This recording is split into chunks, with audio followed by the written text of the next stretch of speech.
So whenever your assessment is finalized, you will get demand notice. So now you have a two option.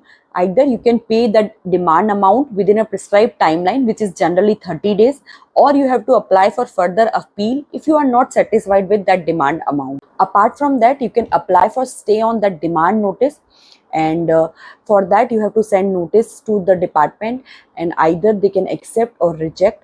And if they reject, they can give you at least speaking order with a proper justification why they reject your stay on demand. And also they can ask for 20% of your tax due as at the time of apply for stay on that demand notice. But if you are able to prove that your demand notice is not valid, and if you have a financial crunches, then they can accept your stay on demand notice without any fee. So it is depend upon the department only. So if they reject your stay on demand notice and also 30 days pass from getting a demand notice, so now you are considered as a assessee in default, and they can use the section 226, which says that if the amount is not received within a 30 days, then they can freeze your all bank account and they can get money from directly from your bank accounts. So similar things happen in this case law as well.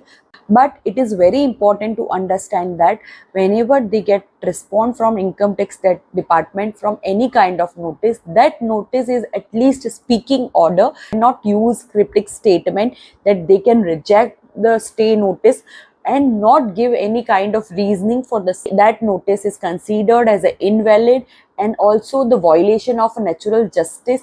Then if that notice 226, which is used as a attachment of your bank account and freeze your bank account, is also invalid, then matter gone under high court, and we can send matter back to CIT with considering start fresh hearing for stay on that demand notice, and also give a proper speaking order for the either accept or reject the same.